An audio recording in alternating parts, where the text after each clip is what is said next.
우리 교회 명랑운동의 날이어서 그런지 예배 전부터 계속 좀 우리 예배당이 왁자지껄했습니다. 달뜬 목소리들로. 다른 때 같았으면 조용히 앉아서 기도를 하시면 좋을 텐데 이런 그런 생각도 할 텐데 오늘은 왠지 좋았습니다. 오늘 교회 성서 일과의 말씀 착한 목자 주일인데 오늘 교회력으로도 참 어울리는 그런 명랑운동의 날이 아닌가 이런 생각이 듭니다. 전통적으로 교회는 부활절 네 번째 주일을 착한 목자 주일, 선한 목자 주일 그렇게 불렀습니다. 복음서의 말씀을 가해, 나해, 다해 모두 착한 목자의 비유가 나오는 요한복음 10장에서 선택을 하기도 합니다. 교회가 이렇게 착한 목자의 비유를 매해 기념하는 까닭은 착한 목자의 양무리를 훔쳐내려는 악한 목자들도 있기 때문입니다. 지난 2000년 기독교 역사 속에서 교회와 신학의 위기는 항상 거짓 선생들 또 적그리스도의 등장 그리고 이단들의 출현이었습니다.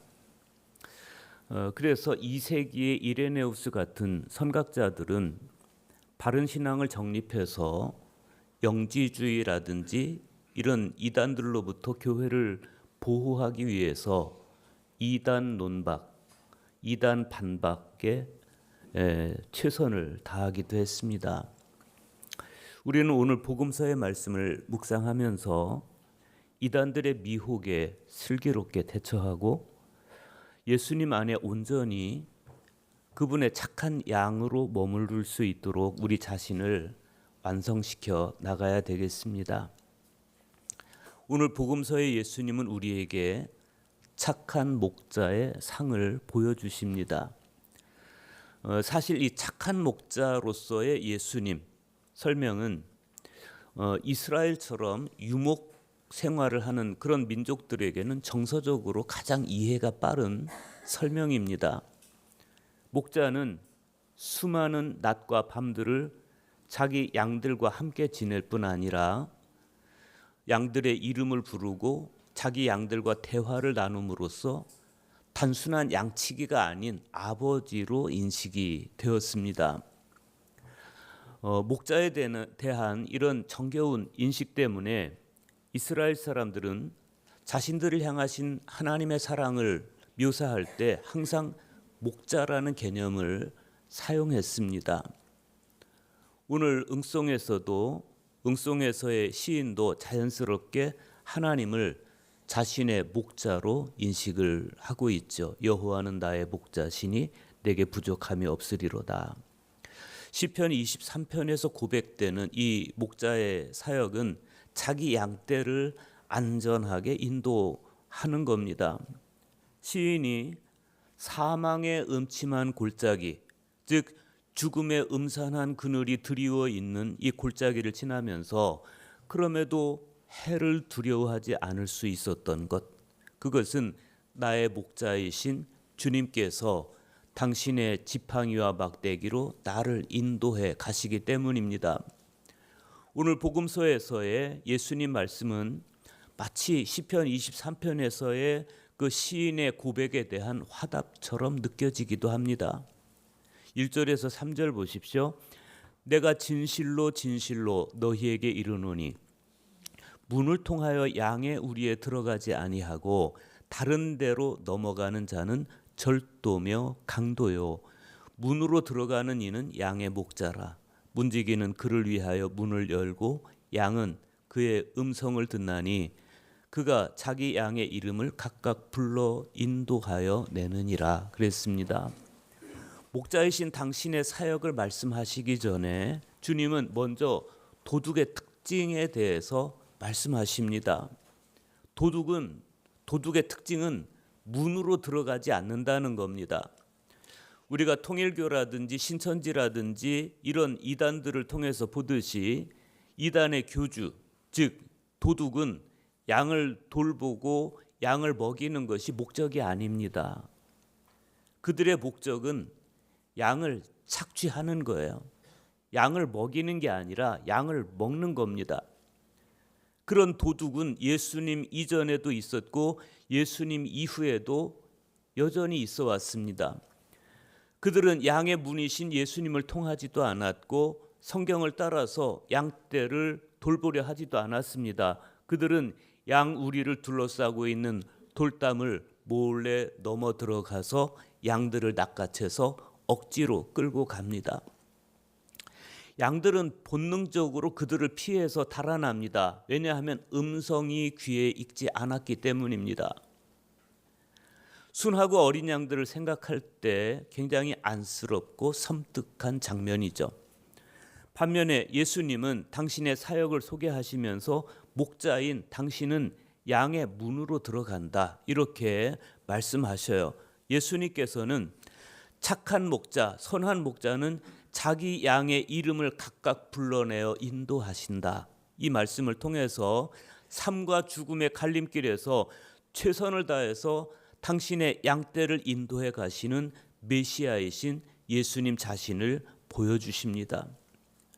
문지기가 목자를 알아보고 양의 문을 열어줘요. 양 우리의 문을 열어줘요. 그러면 그 안에 많은 주인들의 양들이 각각 섞여 있는데 목자가 자기 양의 이름을 부르면 양들은 자기 목자의 음성을 알아들어요. 그래서 목자를 따라 나섭니다. 해마다 봄바람이 불기 시작할 때면 양들이 태어납니다. 이때 팔레스티나의 들판에는 목자들이 한층 수가 늘어난 어린 양떼의 어린 것들을 그 풀밭에 다 풀어놓습니다. 아름다운 장면이죠. 착한 목자는 이 시기부터는 자기의 여가를 완전히 접어요. 정성스럽게 어린 양을 가슴으로 안거나 목덜미와 어깨에 메고 다닙니다. 그런데 6절 보십시오. 예수께서 이 비유로 그들에게 말씀하셨으나 그들은 그가 하신 말씀이 무엇인지 알지 못하니라 그랬습니다. 결국 이런 논쟁적인 성격을 띠고 있는 이 예수님의 말씀은 사람들이 그 예수님 말씀의 본뜻을 알아듣지 못한 까닭에 바로 그 다음 이어서 문에 관한 비유로 이어지고 있습니다. 7절에서 10절 보십시오. 그러므로 예수께서 다시 이르시되 내가 진실로 진실로 너희에게 말하노니 나는 양의 문이라. 나보다 먼저 온 자는 다 절도요 강도니 양들이 듣지 아니하였느니라. 내가 문이니 누구든지 나로 말미암아 들어가면 구원을 받고 또는 들어가며 나오며 꼴을 얻으리라. 도둑이 오는 것은 도둑질하고 죽이고 멸망시키려는 것뿐이요 내가 온 것은 양으로 생명을 얻게 하고 더 풍성히 얻게 하려는 것이라. 당당하게 문을 통과해서 양 우리에 들어가지 못하는 자들, 양을 죽이고 멸하려고 하는 도둑이고 또 강도이기도 한 그들은 도대체 어떤 사람들이겠습니까? 예수님께서 계속 비유로만 말씀을 하고 계시기 때문에 그 도둑이고 강도인 그들이 누구를 두고 하시는 말씀인지 알아내기가 쉽지는 않아요. 그래서 어떤 사람들은 나보다 먼저 온 자는 다 절도요 강도다. 예수님께서 이렇게 말씀하셨기 때문에 그들은 구약의 선지자들을 겨냥해서 하신 말씀인 것 같아. 이렇게 생각을 하기도 해요.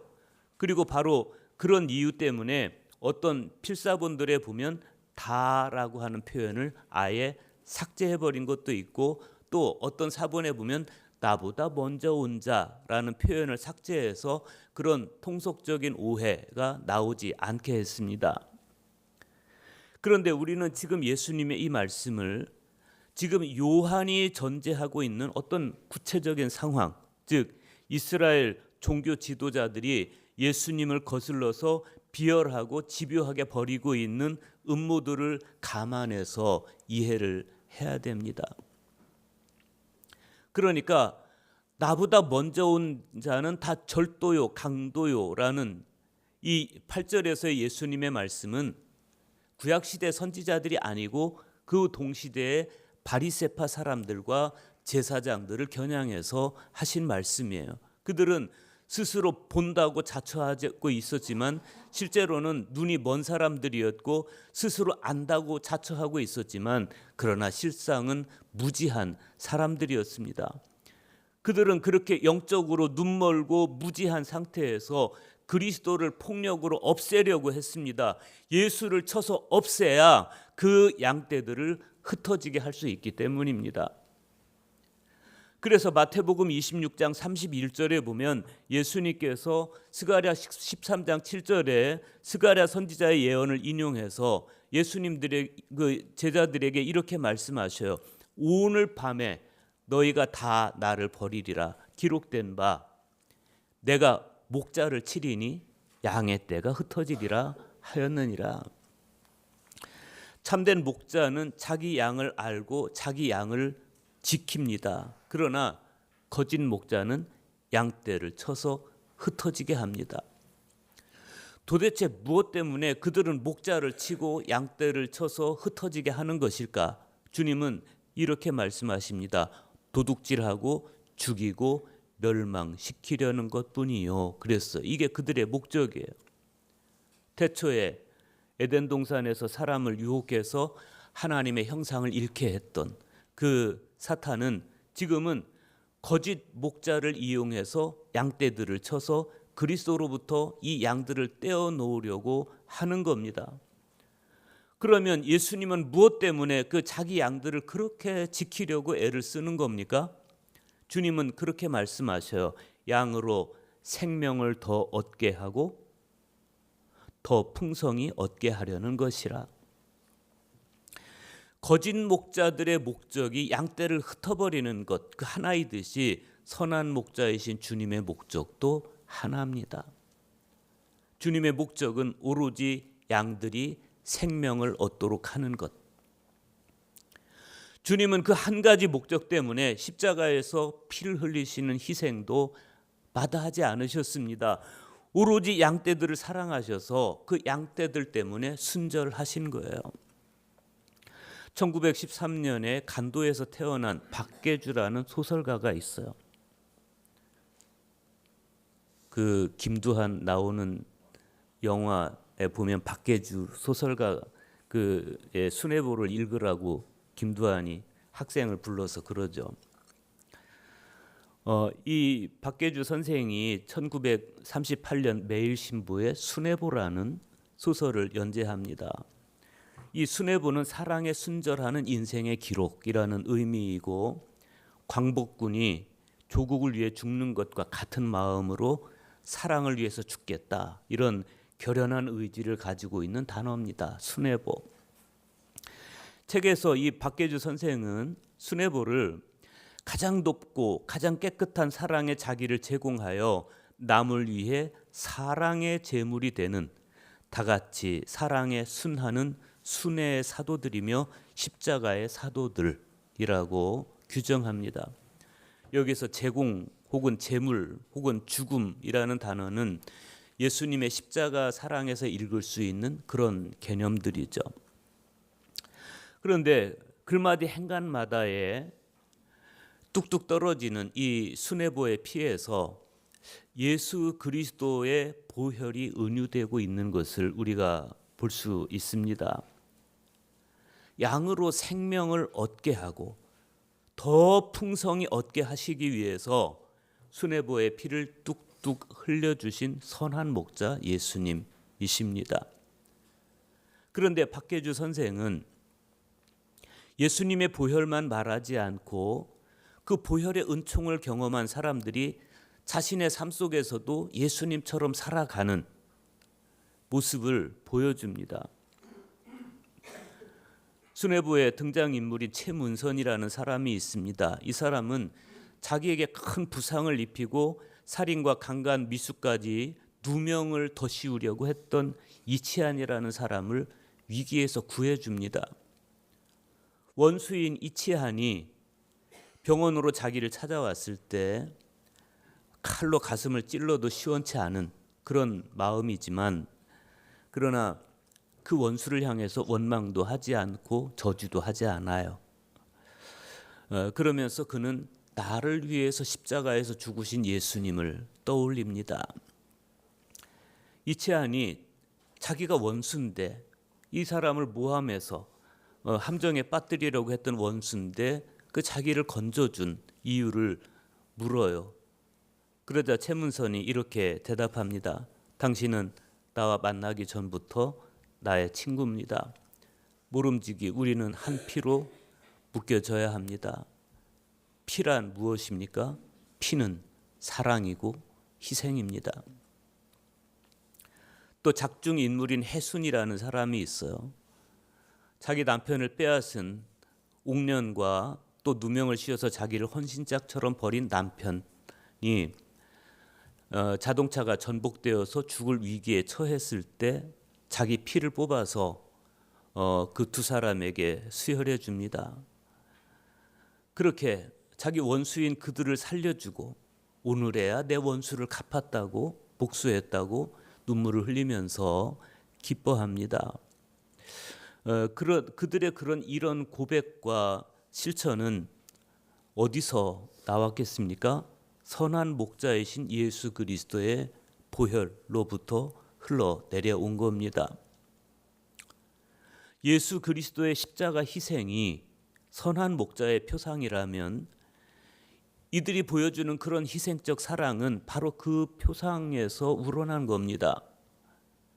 우리 역시도 선한 목자이신 주님의 표상을 우러러 삶을 살아내야 하는 그런 시대를 살아가고 있습니다.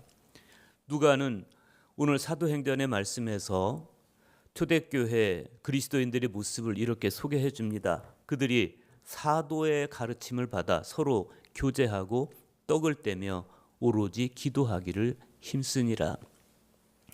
여기 진정한 그리스도인의 모습이 있습니다. 사도들의 가르침을 듣는 것에 전념하는 삶, 서로 교제하는 것에 전념하는 삶, 함께 떡을 떼는 것에 전념하는 삶, 기도하는 일에 전념하는 삶입니다. 양의 문이고 선한 목자이신 예수님 안으로 들어가서 예수님을 따라 살아가는 삶이라는 것은 바로 그런 삶입니다. 바로 이런 장면에 대해서 존자 베다는 사도행전 해설에서 이렇게 감격스럽게 해설했습니다. 우리 마음이 하나님께 대한 사랑으로 젖으면 지체 없이 이웃에 대한 사랑이 우러난다는 것은 의심의 여지가 없습니다. 이처럼 하나이며 같은 사랑의 열기가 곱이 되기 때문에 우리는 성경에서 사도들에게 성령이 2번 주어졌다는 말씀을 보는 것입니다. 이렇게 진정 어린 신앙생활을 했더니 그 결과는 참으로 눈이 부셨습니다. 사도행전 2장 47절 보십시오. 하나님을 찬미하며 또 온 백성에게 칭송을 받으니 주께서 구원받는 사람을 날마다 더하게 하시니라. 목자이신 예수님께서 원하신 것이 바로 이러한 삶이 아니겠습니까? 우리도 양의 문이신 예수님 안으로 들어가서 가르침을 듣는 것에 전념하고 서로 교제하는 것에 전념하고 함께 떡을 떼는 것에 전념하고 기도하는 일에 전념하는 가운데 예수님 안에 힘써 머물러 있어야 되겠습니다.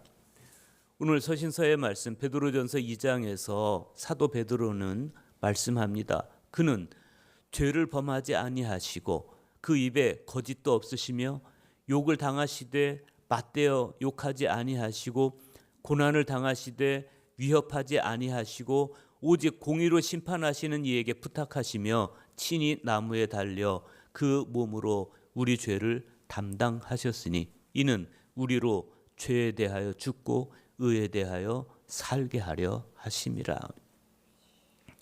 왜 주님은 죄도 없고 거짓도 없으시면서 그렇게 욕을 당하시고 고난을 당하셔야 됐습니까? 우리를 위한 순애보 때문에 그렇습니다. 우리로 하여금 죄에 대하여 죽고 의에 대하여 살게 하시기 위해서 오로지 그 목적 하나 때문에 주님은 사랑으로 순절하신 겁니다. 그 가장 높고 가장 깨끗한 사랑에 당신을 제공하셔서 사랑의 제물로서 순하신 순애의 목자 예수님이십니다. 그 수뇌보의 보혈이 우리를 살리신 겁니다. 우리는 양의 문이신 이 예수님 안으로 들어가서 예수님 안에 견고하게 머물러 있어야 됩니다. 그것은 예수님의 생명 안으로 들어가는 것이고 예수님의 영적 차원 안으로 들어가는 겁니다. 내 생명 하나 살리자고 수뇌보로 세상 거짓과 타협하지 않으신 분, 때로는 지팡이로 나약하고 눈 어두운 나를 인도해 주시고, 때로는 막대기로 거짓 목자와 사나운 이리를 쫓아내 주시고, 음산하고 어두운 죽음의 골짜기에서 내 이름을 불러서 당신 곁에 두시는 분, 그 예수님만이 나의 목자이십니다. 그 예수님만이 우리의 문이십니다. 그 예수님의 사랑받는 양으로서 우리가 마땅히 살아갈 모습은 예수님께서 우리를 이끌어 두신 푸른 풀밭 쉴만한 물가에서 그분의 양으로서 행복하게 사는 거예요. 그래서 오늘 명랑 운동에도 우리가 그냥 노는 게 아니라 예수님의 그 사랑 안에서 뛰어노는 겁니다. 얼마나 행복합니까? 그런데 거기에 그치면 안 됩니다. 주님께서 보여주신 수뇌보의 사도가 되어서 우리도 사랑의 제물로 순하는 순애의 사람이 되어야 됩니다. 사랑으로 함께 떡을 떼고 교제하는 삶, 거짓과 절대 타협하지 않고 대결해서 이기는 삶, 그래서 세상으로부터도 칭송받는 삶을 우리 모두가 살아낼 수 있기를 간절히 축복합니다.